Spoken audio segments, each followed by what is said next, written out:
and we'll start. There's 21, and then we've got Jaden who's on FaceTime. So there's a couple more coming in, so I'll let them in as we get going. But I am Professor Bulls. I'll be teaching radiography. I'll be teaching you a lot of courses as we go through the program, but I'll be teaching radiography. I am a dental hygienist, obviously. I graduated in 91 from UMKC.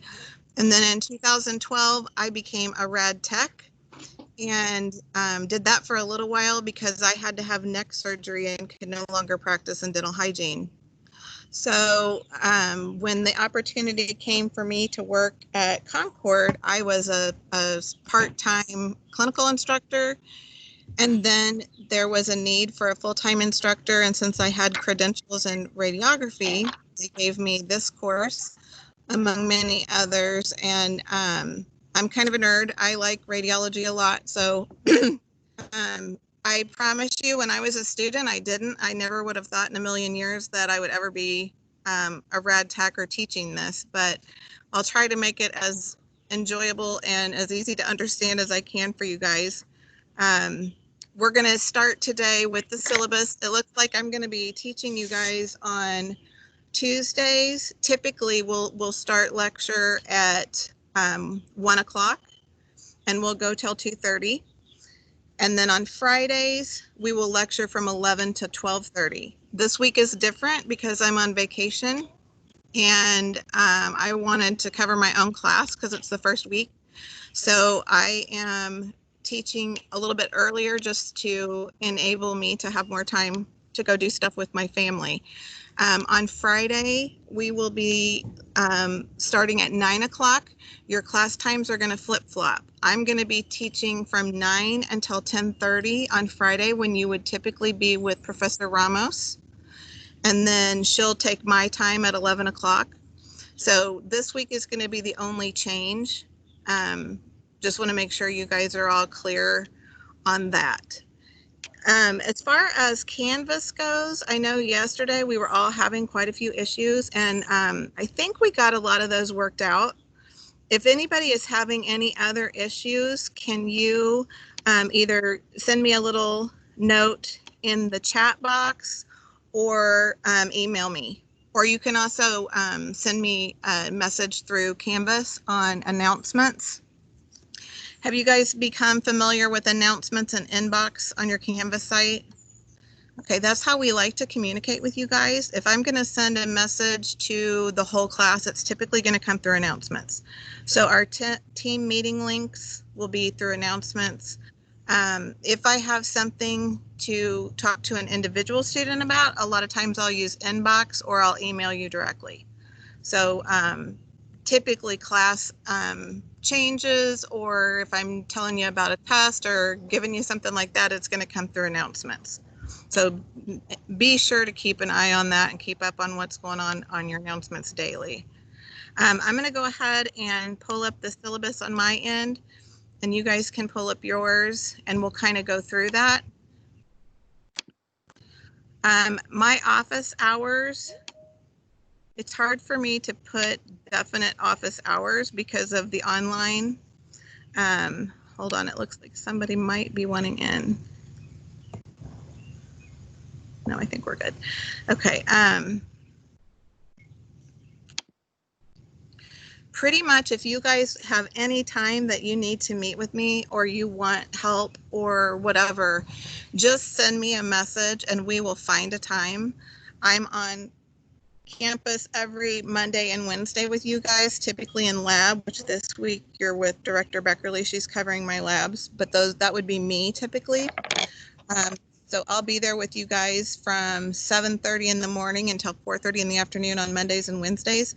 So if anyone would need to meet with me, we could meet after that time at 4:30. Also on Thursdays, I'm in clinic with the senior students until around 1, usually by the time I get out of there. So Thursday afternoons would also be a good time. So just so you guys kind of know when we could meet if we needed to.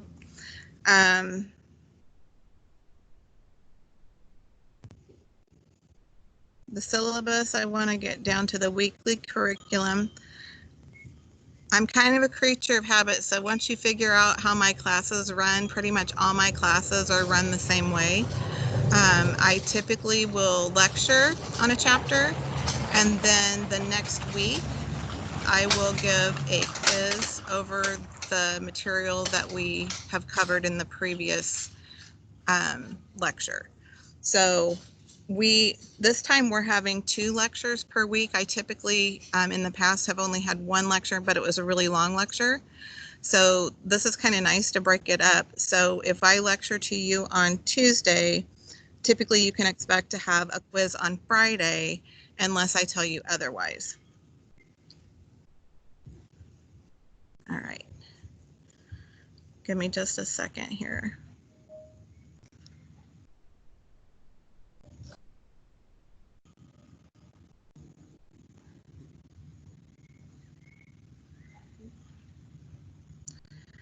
So today, we're just going to start with chapters 1 and 2. Chapters 1 and 2 are basic, the introduction to history and the physics of radiation. And then we'll have a quiz on Friday covering that material. And so that's kind of how we'll roll. Your lab this week, some of you have already had, and that's just basic infection control, how to break down and set up your rooms, where you'll find the tools that we use to take dental images, those kinds of things. Did you guys get to set up Dexter's and do anything with that yesterday? No. No? We'll do that next time. We'll get Dexter in the room, set him up, and I'm going to have you guys with sensors in your hand and taking x-rays as soon as we can. So we'll probably start some of that next week. So that's kind of how that's going to go. Let me switch screens here for a minute. I'm going to go here.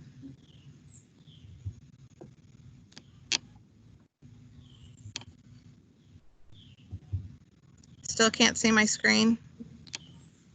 By the way, the PowerPoint for chapter 1, we're trying to open it and it's locked. I do not know. That is happening to the senior students too, and I've unlocked everything. I don't even understand what's going on with that.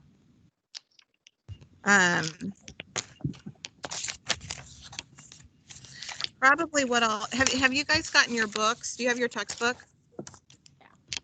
Yeah. Mm-hmm. Just so you guys know too, I've put the ebook out there. It's at the very bottom of your modules. So there's an ebook online as well. And the other thing that I want to strongly encourage you guys to do is to get on Evolve Elsevier, the site of the publisher. There are some life-saving tools out there. If you want to have question and answer to prepare you for quizzes, they've got drag drop exercises, there's case studies, and there's different things every chapter. I will tell you that their review questions, I can't remember if you have to click on every chapter, but their review questions for each chapter, I believe they include all of the review questions for the entire textbook. So you'll be going along and you'll know a lot, and then all of a sudden it'll switch to a subject that you're probably not familiar with because we haven't covered it yet. But if you just go through and do the questions that apply to the chapters that we're talking about, I feel like that is going to be a great way to prepare yourself for quizzes and just to really get the information to wrap your brain around it, because you can just keep quizzing yourself over and over on those questions. So I would definitely recommend that. And if you look at the front of your textbook, it says, it kind of shows you how to register and how to go online, and you'll create a profile and set up your account. And all of my books that I teach from are on Evolve. So all of them are going to have student resources. I'm not going to say that all of the resources are as good as this book, but like I'm teaching oral pathology right now as well, and their resources are excellent as well. So I would encourage you to utilize that resource because it's going to really help you. The midterm, let's see here, I'm going through. When we get to week 5, that's going to be our midterm. Lecture 5-1 will be when the midterm is held. Typically, that lecture before, I'm going to spend the whole time reviewing and hitting any topics that have been a challenge. I will slow down. Today, we're going to do 2 chapters. On Friday, we're only doing 1, and that chapter is probably the most challenging chapter, I think, for everybody to get. It's all of the technical terms, and so we're going to slow that down and take that a step at a time and see how we do.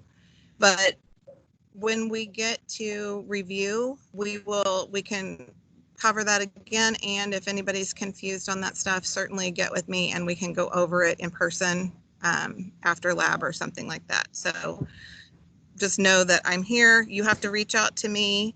If I see one of you struggling, I will reach out to you, but I rely on you guys to come to me. That's what I'm here for. Let's see here. So that's when the midterm is going to be around week 5. I think it's lecture 5.1, which is August 25th. So about a month away. Then we will we'll be off for Labor Day. So you guys will get that Monday off. And then I wanted you guys to look at Lab 7 because we're missing that Monday, our A1, B1 groups, I think, are the ones that go on Mondays. And so we won't have that lab. I've gotten approval to have all of you there in 2 sessions. We're going to socially distance in the classroom, and I'm going to give you guys Nomad training and certification for use of the handheld X-ray machine. So that's what we're going to do that day. So everybody will come to lab on the same day, just AM, PM on that Lab 7. And I bolded that, so hopefully that'll stand out to you guys. Then our final will be, I've allowed some extra day for final because the online thing, we try to have you guys on campus so that it can be proctored for midterms and finals. Your quizzes will be online and they will open. And let's say I give you a quiz that has 25 points possible, 25 questions. You'll have like 30 minutes to finish it. And those are, you're just doing those from home and submitting them. And typically I'll have you do that at the start of class. It'll open, and then when the quiz closes and everybody's done, then I will lecture.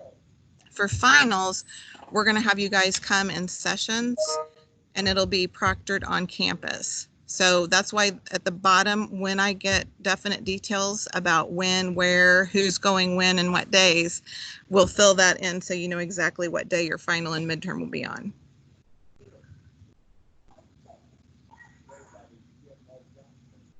As far as lab, every single week is a lab experience. Those can't really be made up. There's very little time to make those up, so you want to try to be present for those. And if you come and you engage and participate, you're getting the points for lab. I don't want anyone to feel like if they're taking x-rays during a lab session and your x-ray turns out horrible, that you're going to get a failing grade, because that's not how it works. It's just, that's the time to make the mistakes so that we learn how to take a diagnostic nice image for when we're in practice. So don't ever feel bad if you make a mistake. That's how we learn. So I just want you guys to know that those grades are just based on participation. I do have some continuing education courses that dentalcare.com has that kind of go along with my class. So you'll see at the bottom of some of your days, let me see if I can find one here. Okay, for instance, I'm looking at September 8th. There's a radiographic interpretation, dentalcare.com CE. And those are loaded in your modules, and I'll have you finish the answer sheet And if you want, the seniors are doing their answer sheets and submitting their certificate that they have, and you'll just submit that to me either in a screenshot or if you copy it and scan it, whatever works. It may just let you send it to me, but you'll send me the answer sheet too so that I can give you the proper amount of points for your assignment. So those are included at the end of your weeks there. You can see those. They all say dentalcare.com. The one thing I'll tell you about those, I know quite a few of us use those as an adjunct to our textbook. If you hang on to those, once you are licensed, as you know, you're required to have so many CEs per year.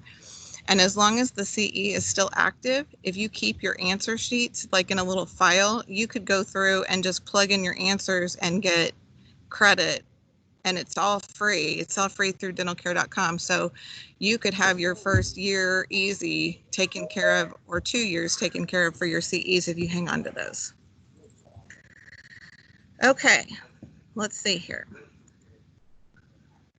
I think that covers the curriculum. Does anybody have any questions about how the class is going to go or what is expected?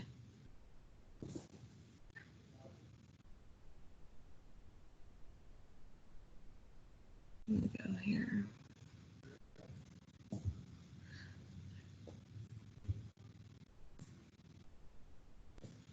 I'm trying to see.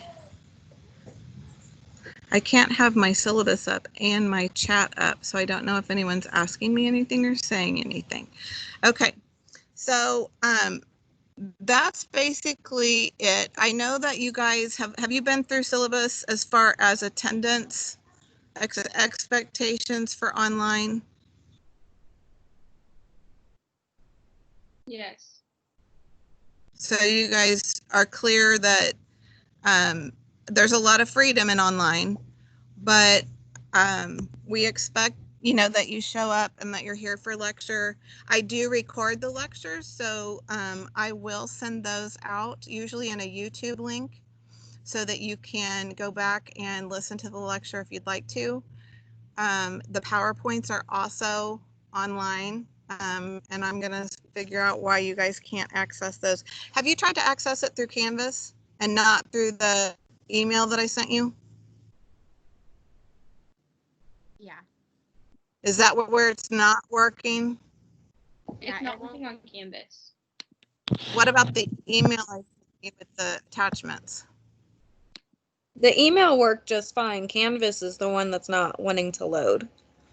Okay. I'll let Director Beckerly know. I think we're going to have to reach out to Canvas.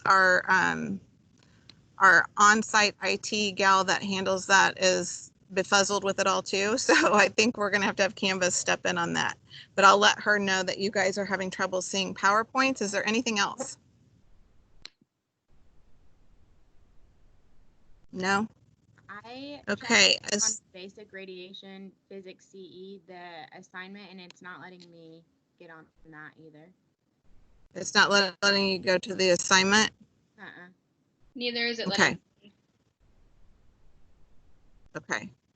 All right. We will, if, just so you guys know, like if things like that come up, I will adjust the due date accordingly. If you aren't able to access it, obviously I'm not going to make it, you know, I'll give you extra time to get that completed. So I will work with her today and see if we can't get that squared away. Okay. I am going to go ahead and pull up the PowerPoint on my end. I don't know, can you guys pull up the PowerPoint from your email while you're on with me? Yes. Okay. I don't have an email for chapter 1 and 2. Yeah. Okay. I just have an email for chapter 6. 6 and 15, yeah. Oh, you don't have 1 and 2? No, ma'am. Hold on. I can fix that.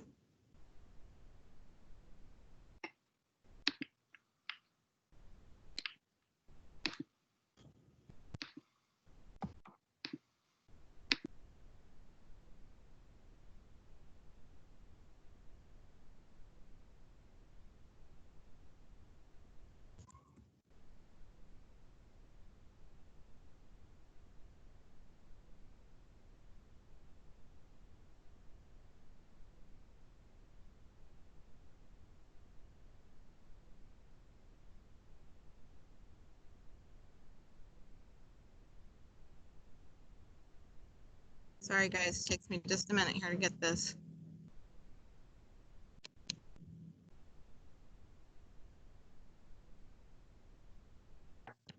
I emailed Professor Beckerly, and they fixed it on dashboard. Oh, they on did? Canvas. Yes. So now you can see them? Yeah, I pulled it up.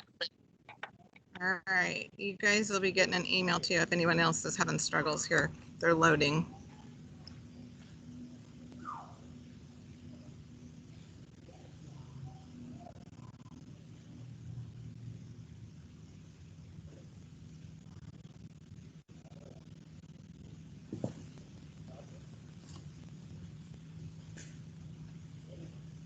Computer's slow today.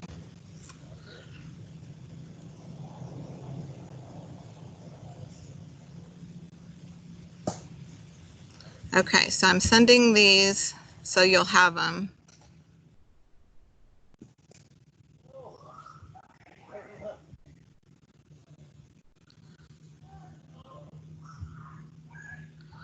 And I'm going to go through these with you. Like I said, this first chapter is just going to be the basic history.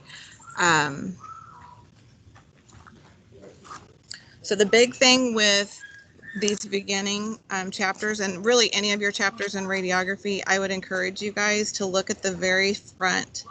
It always has some basic terminology, and that terminology is going to be important for the understanding of the chapter. So make sure you look over those. Also, at the end of every chapter, you'll see that I have quiz questions assigned. You don't have to turn those into me. Those aren't for points. Those are for your review. So at the end of the chapter, each chapter has some really good questions that I think are excellent to use kind of as your review for quizzes. So I would encourage you to do those, or at least look at those and be able to answer them.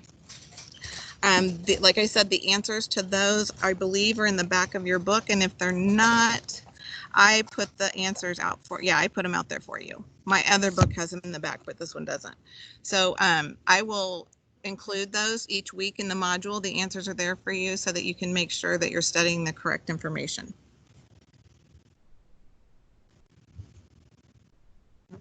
Okay, so the purpose of this chapter is basically to introduce you to those basic terms and to make you understand the true importance of dental radiographs and what we do, and a little bit about the history. So what is radiation? It is actually energy that is carried through space by either waves or streams of particles. The ionizing radiation that we use is carried through space by waves. X radiation is that high energy radiation that is produced when the beam of electrons collides with the target within the tube. And I know this is all foreign to you now, but those high energy electrons will hit that anode target, and that is where X-rays are created inside of the tube. So there's different terms when we're speaking about the X-ray itself. That is the actual beam of energy that comes out of that tube head and has the power to penetrate substances such as human tissue and records those on the image receptor, whether that be film or a digital sensor, in different densities and contrasts to give us that image.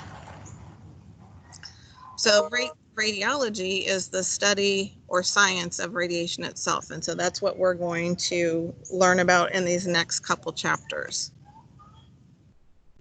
The radiograph is the visible photographic record on film. Once you guys are using a digital sensor, we no longer call it a radiograph, we call it an image. This film or this radiograph or image is created by the passage of those X-rays through the object or body, and it creates a two-dimensional representation of the three-dimensional object. So there are things on our images or radiographs that you can't always see perfectly because it is a two-dimensional representation of a three-dimensional object. Radiography, which is the art and science of making radiographs by the exposure of film to X-rays. And then obviously dental radiography is radiographs of teeth or adjacent structures by the exposure of film or sensor to x-rays. And you are the radiographer. Any person who is able to position, expose, and process x-ray film or a sensor would be a dental radiographer. Like I said, in digital, we're now going to call it an image. And you're going to see many of the questions referring to the IR. The IR is the image receptor. So that can be film, that can be a digital sensor, it could be a phosphor plate. Any of those things are an image receptor. It's going to record what we're aiming at. It's going to record our object. So dental images enable the dental professional to identify many conditions that we're unable to see clinically. So if you look in the mouth, there are many things that can be diagnosed clinically just by looking in the mouth. If a patient has a full blown out tooth that's full of decay, I can tell that without an x-ray. But many times there's decay in a tooth, or there's decay underneath an existing restoration, or maybe the patient has a lesion down in their bone or in their jaw, or an abscessed tooth. Sometimes we need an x-ray to be able to diagnose that. So the uses are to detect lesions, to confirm or classify a suspected disease. If someone has a foreign object in the gum or jaw, we can locate it with an x-ray. It provides useful information during dental procedures such as root canals, extractions, things like that. Many times for kiddos, we'll use it for growth and development. If they have teeth that aren't coming in when mom and dad think they should be, we'll take an x-ray to make sure those teeth are indeed there. Periodontal disease, trauma, we just use it for many, many things. It aids in the development of our treatment plan. As a hygienist, we are super concerned with bone levels, so we can diagnose the extent of their periodontal disease with the use of x-rays. Wilhelm Conrad Röntgen is known as the father of x-rays. He is the man that pioneered all of this, and he did this by using his wife and her hand. He was experimenting with vacuum tubes and fluorescent screens. This was back in 1895, November 8th. And he noticed that the screens that he was using were glowing, even though they were several feet from the tube. And from that, he determined that there was some ray that was causing this glowing. So after replacing the screen with photographic plates, he was able to permanently capture images. And the images were of his wife's hand. He was also given the Nobel Prize for this in physics. You'll see this slide, if you guys have the PowerPoint up, of Röntgen's wife's hand on the plate. He exposed her to those rays for 15 minutes, as you can imagine, and he was able to permanently capture the outline of her bones. Many of the early pioneers in radiography ended up dying, probably of cancer, or losing fingers, hands, limbs, because of the amount of radiation that they were using for the length of time they were using it. The event of the recording of Röntgen's wife's hand was recorded as the first radiograph of the human body. And then there was the first generation tube. This was done by Crookes, and it was a cold cathode X-ray tube. And those were used from the 1890s up until 1920, which actually led to the TV tube that we knew years ago. You guys probably aren't familiar with those, but I remember the big old tube TVs. So on page 5 of your text, you'll see a huge table here that highlights the history of dental imaging, when things were discovered, who took the first radiograph. I've tried to kind of highlight in my PowerPoint the ones that I find the most important. Otto Walkhoff was the first dental radiograph. And then Morton, first radiograph using the skull. Kells was the paralleling technique.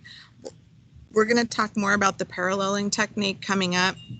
That's what we use in dental hygiene school, unless we absolutely can't.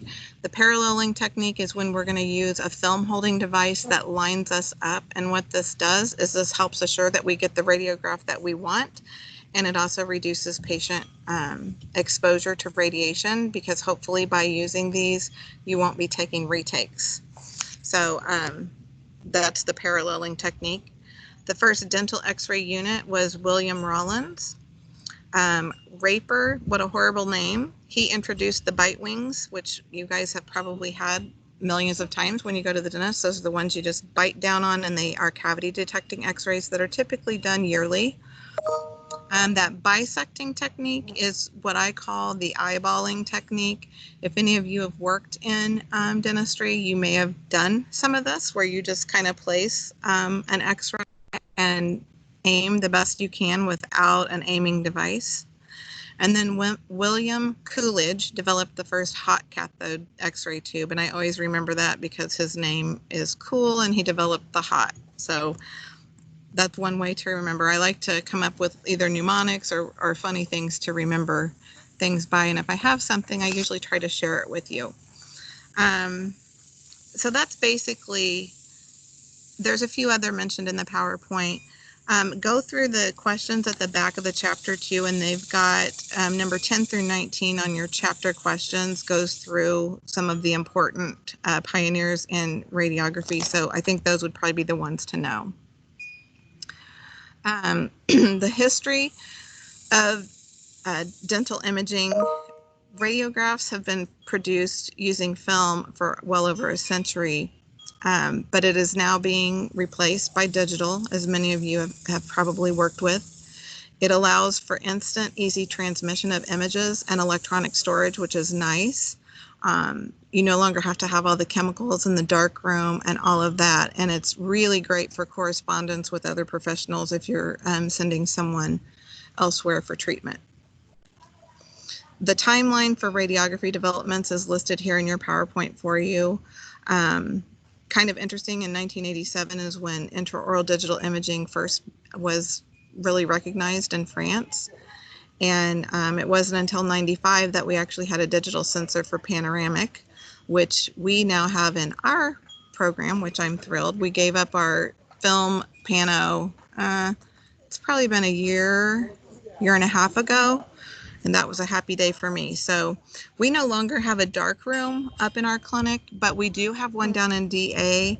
And probably in lab one day, I'll take you guys down there and kind of, that way you can get a visual. They still teach, or not teach, but they still include film and film development on boards. So I do definitely want to introduce you guys to that and familiarize you with that process, but that's not anything you're going to be actually doing in our clinic on a regular basis. Currently, F-speed film is the fastest and the film that's recommended if film is going to be used. We want to use the fastest film because that exposes our patients to the least amount of radiation.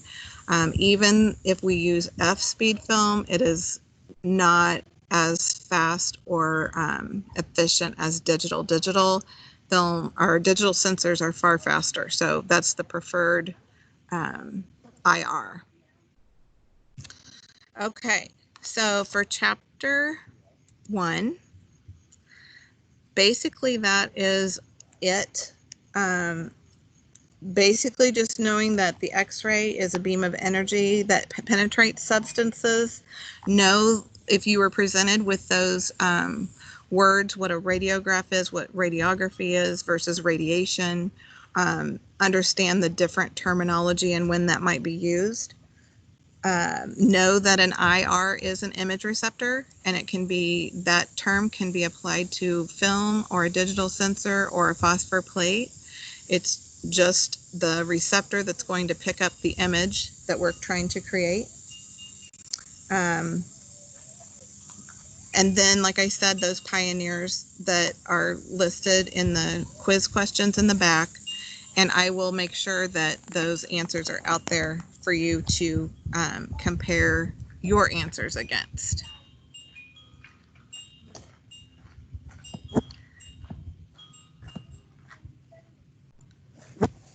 Okay. Any questions? For the quizzes, is there like a certain amount of questions each week, or is it going to be different? It's different. It depends, because some of the chapters have a lot more information in them, and you will be given time accordingly. So let's say that I have a 30 question quiz. I'm probably going to give you 35 or 40 minutes. I usually give at least a minute per question and then a few extra for cushion. And as I will tell you, 9 times out of 10 students don't use the time. That they don't need it all. So I think you'll have plenty of time to answer, but every week will be different. And you'll be able to know, because when I put them out in the module, after the quizzes are created, it will say, I'm pretty sure it says how many points are possible on the module, but I'll have to double check that. But I'm pretty sure it does, and it gives you the due date, when it'll be done, what date it will be held on. So I'm pretty sure all that'll be out there. Okay, thank you. Uh-huh. All right, if you guys are okay with it, we'll just go on to chapter 2, which is physics. This kind of takes me back to like my freshman year in high school. If you guys remember learning about the molecule, the atoms and electrons, protons and neutrons. So that's basically what we're going to be covering here. Now this chapter, when you look at it, it does not have all the keywords or the terminology that the other chapter did. Some of them will, some of them won't. This one is basically more centered on concepts. So we don't have near the vocabulary with this one. So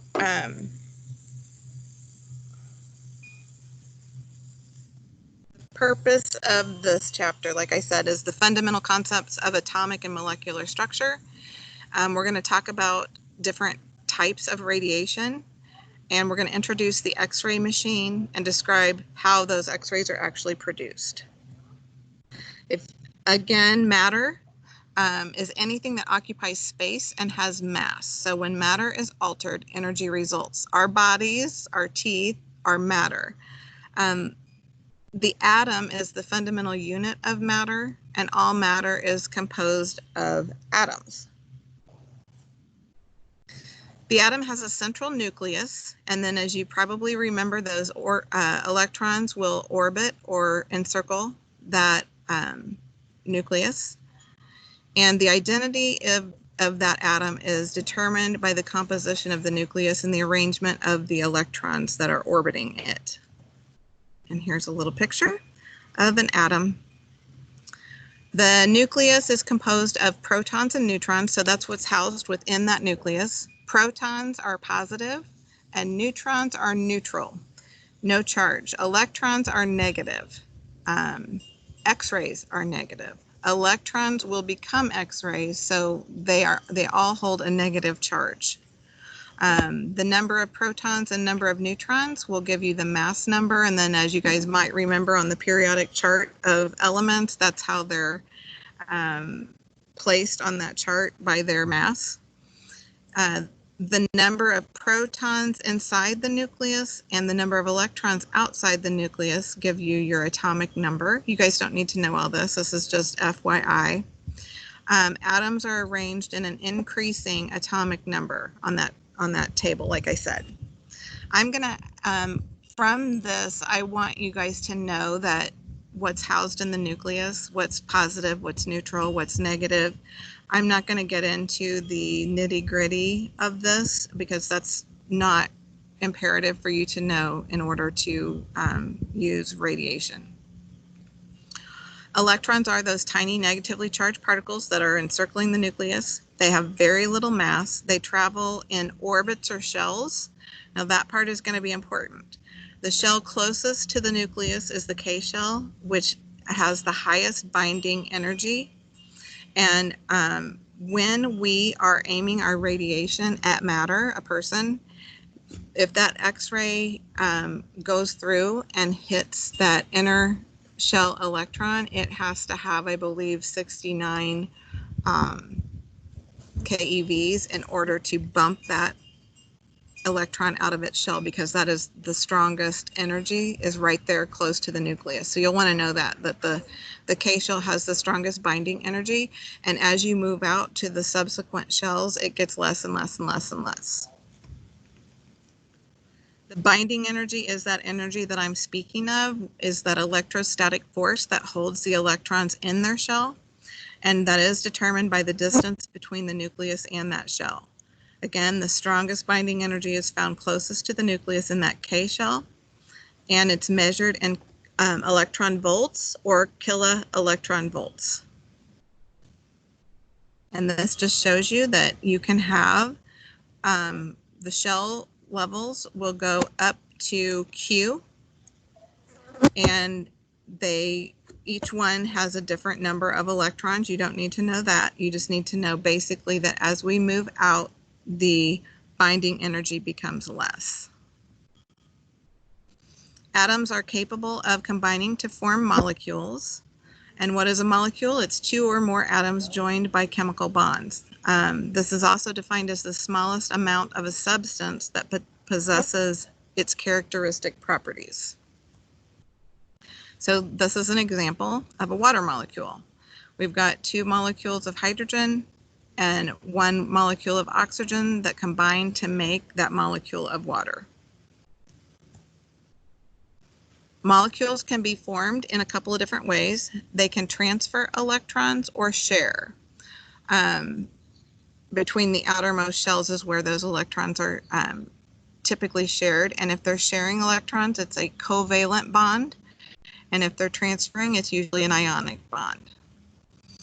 Ionization is what is going to occur when we are using the type of radiation that we use. Most atoms are neutral.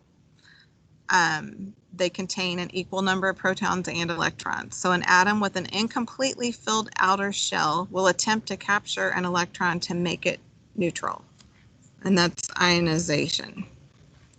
If an atom gains an electron, it has a negative charge. And if it loses an electron, it has a positive charge. So an atom that gains or loses that electron becomes electrically unbalanced. So now, like, my outer shell is missing one. So I need another electron, so that becomes an ion at that point. So what is ionization? It is the production of those ions, the process of converting the atom into an ion by loss or gain of an electron.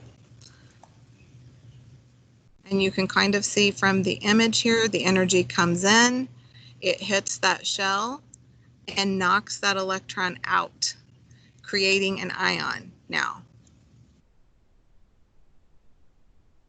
So radiation is, as we mentioned in the last chapter as well, again, those same terms are going to hit you again throughout the book.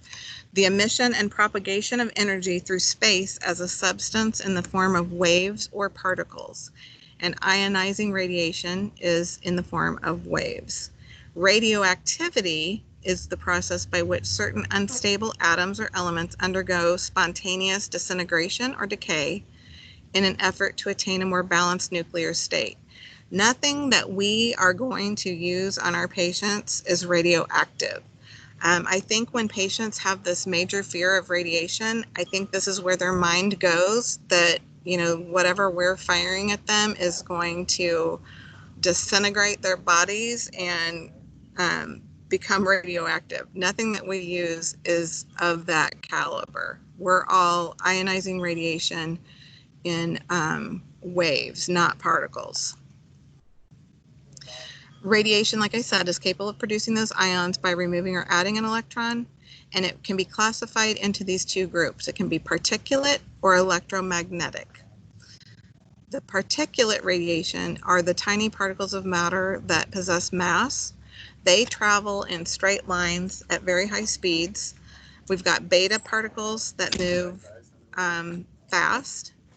And then there's alpha particles that are emitted from the nuclei of heavy metals. Protons and neutrons are all a part of particulate radiation. Electromagnetic radiation is where we come in. This is made up of photons that travel through space at the speed of light in a straight line with a wave-like motion. These can be artificial or they can occur naturally. We're creating ionizing radiation with our tube, but naturally occurring ionizing radiation happens every day in the ground, in the air, all kinds of radio waves. Now that would be man created, but there are naturally occurring terrestrial waves that are created in our Earth that we are exposed to every single day. They take these different types of electromagnetic radiation and they place them on a chart of highest to lowest. You'll find this in your book on page 11, and you can see when you look at that, if you look at the spectrum, when you see those wavy lines out to the right of that spectrum list, the long, lazy waves are the lower radiation. So AM radio, aircraft communication, microwave waves, TV remote, night vision goggles, those are all lazy. Now, as we continue down, now we're in visible light, those waves become a little shorter, closer together, higher frequency. And as you come down to X-rays, they are down in the, you can see it says airport security scanner as an example. They get a little bit higher frequency and more penetrable. And then as you go down into like the gamma rays and things, those are the highest. We are in that X-ray range by the airport security. We're exposed to UV light all day long in the sun and in our homes under light. So that's kind of where we fall on that electromagnetic spectrum. All of those have common characteristics. They can be classified as ionizing or non-ionizing, and only the high energy radiations are actually capable of ionization. So from the X-rays down to the gamma rays, probably UV a little bit down. They move through space both as a particle and a wave, and we need to consider both concepts to truly understand the whole concept. So like I said, that particle concept is in terms of little bundles of energy called photons, and these are like particles. Sorry, my husband's out here breaking up ice. I can't hear. Sorry if that's disruptive. So they travel through energy with no mass or weight, and they travel at the speed of light. The wave concept is where the electromagnetic radiation travels as waves. The velocity, wavelength, and frequency, you're going to kind of want to understand that. So the speed of a wave is the velocity. The wavelength, if we look back at that electromagnetic spectrum, if you took the tippy top of one wave to the tippy top of the next wave, that's going to give me my wavelength. So if you look down at those X-rays, you can see that that has a really short wavelength because we've got little waves happening really, really quickly. And so the wavelength is small and the frequency is high. So if frequency is high, wavelength is going to be small. So they kind of have an inverse relationship there. If my wavelength is long, then my frequency is going to be less because there aren't as many waves. So you'll want to kind of understand that. And then there's the inverse relationship slide that kind of shows you what I was trying to describe. So much of this, I wish I could have you guys in person because I like to draw and show you things in person on the board. And so that's why if there's ever a concept that you're not grasping, we can get together and I'll try to show you face to face what I'm trying to teach you online. Again, I'm not going to go through all of these definitions again. I'll let you look through those. As far as X radiation goes, we'll jump onto the X-ray machine, the components and parts. Now, yesterday you were in lab, and I'm assuming that you got to see the X-ray machines. If you look in your book on page 13, there is a picture of the X-ray machine showing the control arm, the extension arm, and the tube head. The control panel, I think, is yeah, the control panel is obviously the box on the wall that you set your exposure time. Time is really the only thing we in today's world have any control over. There's KVP and MA as well, but most of the machines today are preset by the manufacturer, and all we can do is control time. We can decrease the amount of time that we're firing x-rays, or we can increase that based on needs of our patient, which we'll get into later. The extension arm would be B of that image, and that is basically what enables us to move that tube head where we need it. And then of course the tube head is what we are going to be talking about. Inside that housing is where all of this action is taking place. So tube head is labeled C on that image.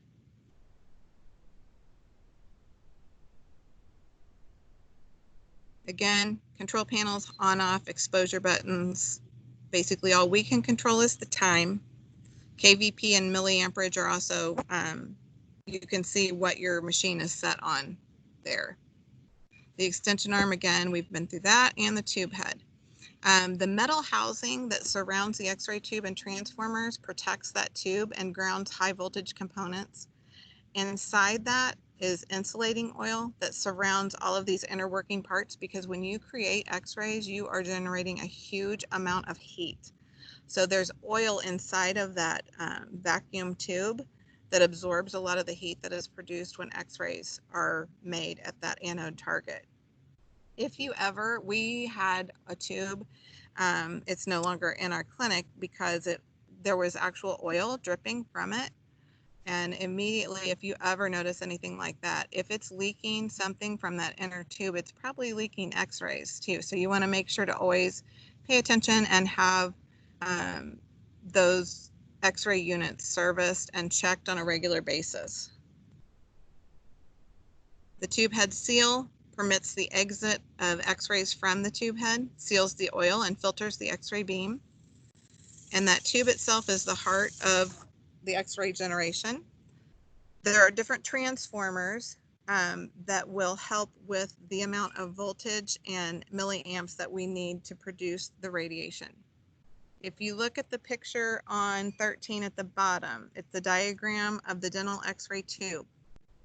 You can see that there is a step up transformer and a step down transformer. Basically, if you think about stepping up, that means to increase. So basically the step up transformer is going to be in charge of getting the energy necessary to drive those electrons over to the target. And they need a lot of energy, and that's why there's so much heat created. The step down transformer is going to be in charge of bringing our power from the wall, the 110 volt, dropping it down. Because if you look at the cathode on the left side of that tube and you see that itty bitty teeny tiny filament wire, that is where the electrons are generated. And if you put too much heat or power, it would snap that. So the power has to be dropped down in order to create those electrons. And then we have to step up the power to drive them across to make them form x-rays. So that's basically what the transformers do. Then in the tube head, inside the tube head, there are these aluminum discs, and based on what voltage you're using your machine at, they'll either be 1.5 or 2.5 millimeters of aluminum. And what those are going to do is they're going to filter out those long wavelength lazy x-rays that are not penetrable, that are just going to, if we allowed those through, those would just be absorbed into the tissue, which we don't want. We want to get rid of as much of that scatter excess radiation as possible, and we only want the penetrable rays that can do what they're there to do, and that is to create an image for us. So aluminum discs are a filter that will allow some radiation through. Only the strong radiation will get through. The lead collimator, if you think about when you go to the dentist and you have x-rays, they place a lead shield on you. Lead does not allow any x-rays through. So the lead collimator is placed after the housing, and it is outside, so it would be additional filtration. But if the lead collimator was solid, it wouldn't allow any X-rays out of that tube. So what it does is the collimator reduces the size of the X-ray beam, so that now we've got the strong penetrable rays. Now we want to reduce them to the size of our IR, whether that be rectangular or round. We want to reduce it down to only use the necessary X-ray beam. So it restricts the size of the X-ray beam to the size that we need. The PID, which I will tell you in your continuing eds, they often call it a BID, a beam indicating device or position indicating device. Both of those are the same thing. And basically that is what a lot of us that have been in dentistry forever call it the cone. It's the round cylindrical tube head, or not tube head, but the part that comes out that you aim at your patient. That is your PID. They can be different lengths. The longer the PID, the more opportunity it has to filter out those long lazy beams, and it's less radiation to your patient of scatter. However, if you have a long PID, it's going to take more force and more KVP sometimes to get the same image that you would with a shorter one. We'll talk about that later. Just know what the PID is for now. The X-ray tube itself is a glass vacuum tube. You can see one here again on page 13. That glass tube that has the copper stem with the anode target, and the left side is the cathode. That's what a glass tube looks like on the inside. It measures several inches long by 1 inch in diameter, so they're pretty small. The tube includes that glass housing, the cathode, and the anode. And the cathode is negative. That's where the electrons are created. And remember, electrons have a negative charge. If you turn to the next page on page 15, there's another image of a tube, and it's got the little cat. With catnap is a mnemonic that they've come up with to remember. The other way that I remember, some of my students always said, I want to take my C- to an A+. So cathode is negative, A is positive. So either way, both of those are great ways to remember what's on what side. So everything on the cathode side is going to be of the negative charge. It's going to be electrons. That's where the electron cloud is formed. And then through thermionic emission, which is that step-up transformer, applying that high amount of KVP to drive those electrons over to the positive anode. All of that is happening inside that tube.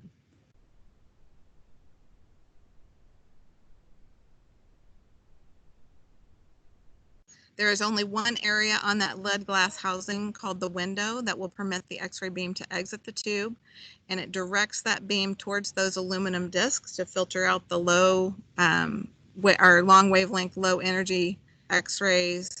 Then it goes through the lead collimator, which reduces the size of our beam to the size we need, and out the PID to create the image. Cathode again is negative.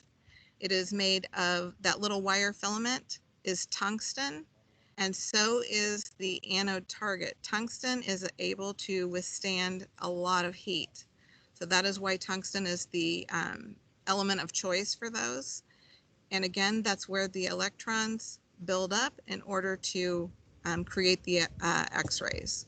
There is a focusing cup at that area as well that kind of, I think of it as almost kind of like a little tunnel. It keeps the electrons from wanting to wander off.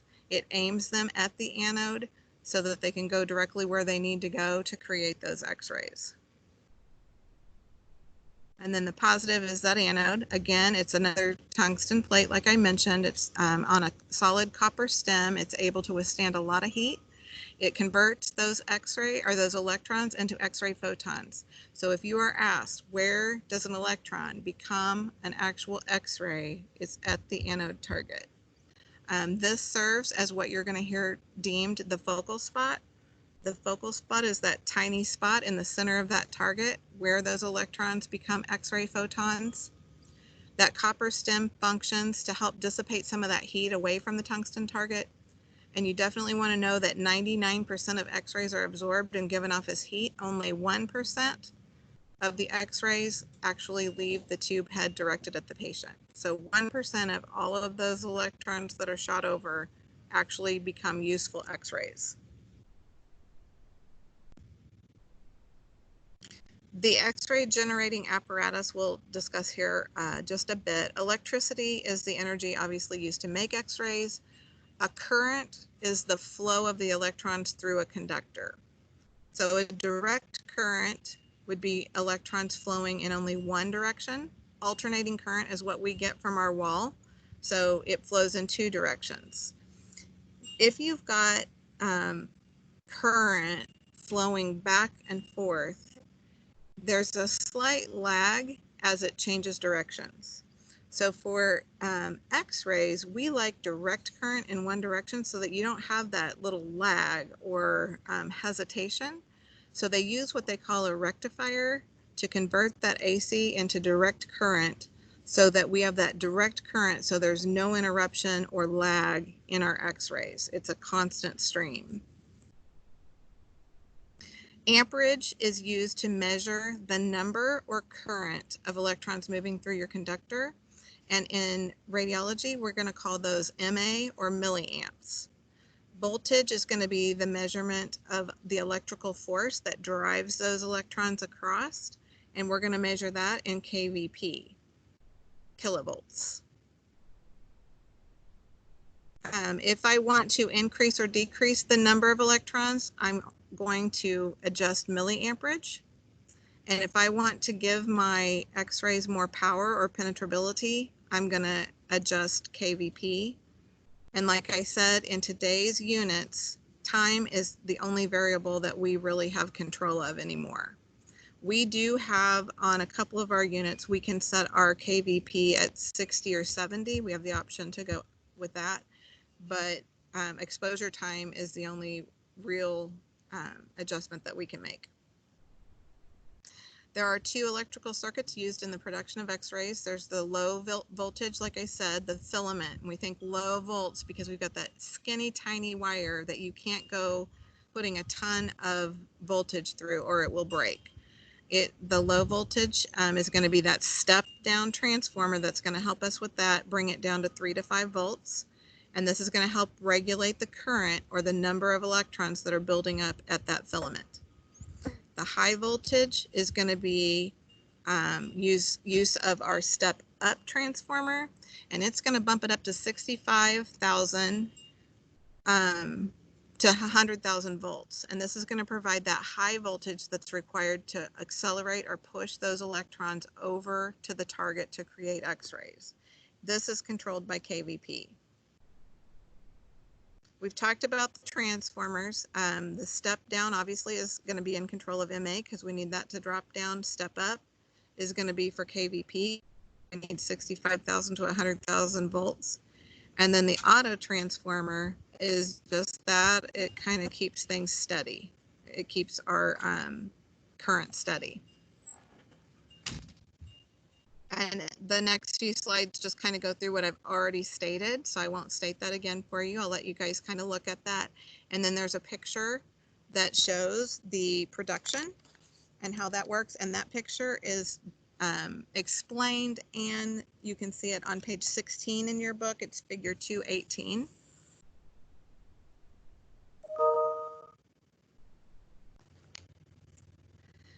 Okay, so production of dental X-rays. Electricity from the wall supplies the power to generate X-rays. That current is directed to the filament circuit through that step down because we only need 3 to 5 volts there to create those electrons. The electrons build up around that filament, creating what they call an electron cloud. And then through thermionic emission, the step up transformer will fire that 65,000 to 100,000 kilovolts.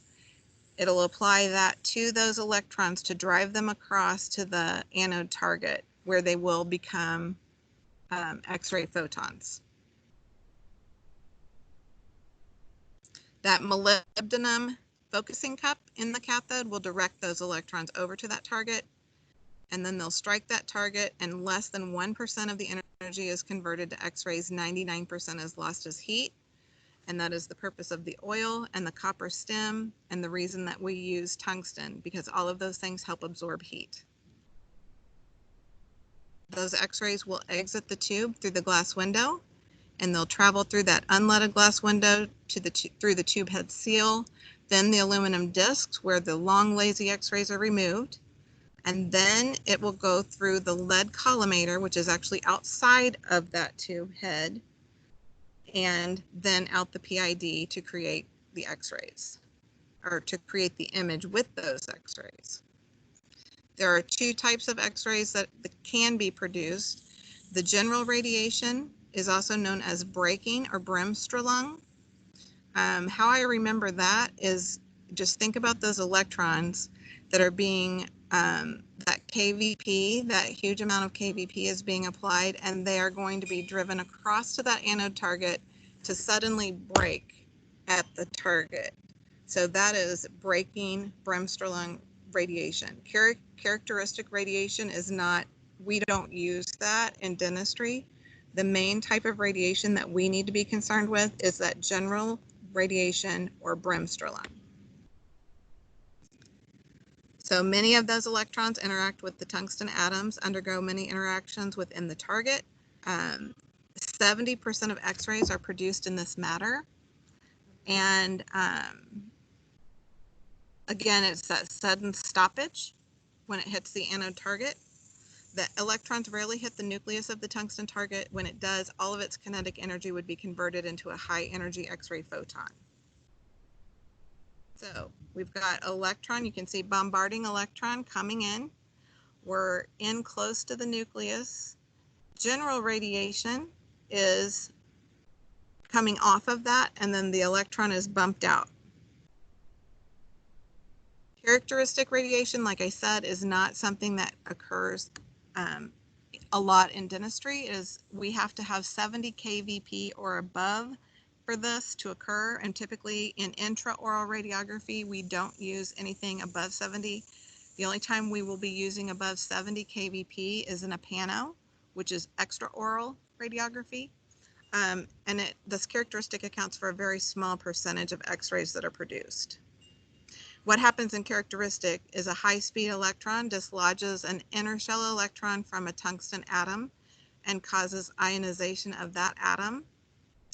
And then the remaining orbiting electrons will rearrange and kind of fall, they call it a cascade effect. The electrons will fall down into the orbit below them and fill those spaces in. So they call that kind of a cascading effect. And you can kind of see that from the image that's provided here for you on the PowerPoint as well as in your book. So these you'll want to know. What is primary radiation? Primary radiation is that X-ray beam that is produced at the target, and comes out of the tube. That is our primary beam. We want to avoid that primary beam as a radiographer at all costs. We also want to avoid scatter radiation. But what is scatter? Well, we've got primary radiation coming out of the X-ray PID. Then secondary radiation is created when that primary beam interacts with our. This is less penetrating. Scatter radiation can occur after. It's a form of secondary radiation. It's the result of that X-ray that's been deflected by its interaction with your patient. This can be detrimental to the patient as well as the radiographer. This is why we put lead shields on our patients. This is why we need to stand 6 foot from radiation, back behind our patient at a specific degree from that X-ray beam. So we are trying to avoid scatter radiation as much as possible as a radiographer. The different types of interactions that can occur, we can have no interaction, we can have absorption of the energy and complete photoelectric effect, Compton scatter, which is the biggest majority, and that's what we're trying to avoid. And then coherent scatter does not occur as often in dental, but it is an option. So no interaction. An X-ray photon will pass through the atom unchanged and leave the atom unchanged. The lack of interaction is responsible for producing the densities on the film. If an X-ray goes through and does not get absorbed at all by anything, it will make my image receptor, my film, my sensor, whatever it might be, black, because it was not absorbed at all. So it will be completely black on the film. So that is no interaction. Photoelectric effect, or absorption of energy, is the total transfer of energy from a photon of an X-ray photon to the atoms of matter. So this is where an X-ray photon collides with that tightly bound inner shell electron, gives it all of its energy, and ejects the electron from the orbit. So that would be completely white. If something is completely absorbed, that would be like what an amalgam would look like on an X-ray, because it's metal. It does not allow any of that X-ray to pass through. So it's completely absorbed by that material. Compton scatter, again, is that photon is deflected from its path during passage through matter. So the electron goes in and it causes ionization, and the photon collides with a loosely bound outer shell electron, gives up part of its energy to that ejected electron, but it still has some energy. So it loses energy and continues in a different direction at a lower energy level. And that ejected lower energy electron is that Compton electron. And that accounts for 62% of scatter in diagnostic radiography. And that is I just think of it as the extra radiation that's just coming off that wasn't absorbed. And if you're standing around, that could come to you, and it goes into your patient too. So we want to try to decrease Compton scatter as much as possible, and that's why we have the aluminum filtration, the lead collimator, the lead shields, all of those things that we do to try to just focus on the penetrable primary beam. And then coherent scatter is sometimes called unmodified scatter. The X-ray photon has its path altered by matter, so it comes in and it is kind of slightly bumped. Low energy X-ray photon will interact with an outer shell electron, and no change occurs in that atom. And that X-ray photon just kind of goes off in another way and produces scatter. This only accounts for 8% of the interactions in dentistry. So Compton scatter is the big one.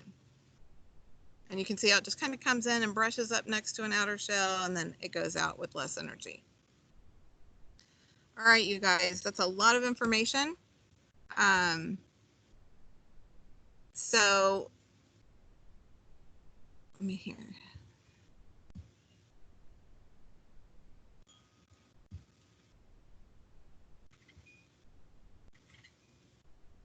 Are you guys there?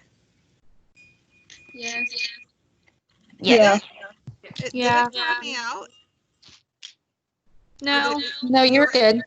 Okay, because all of a sudden it pulls up and it looks like I'm no longer in. I had to re-enter through my Teams, and I thought, have I just been like talking to myself?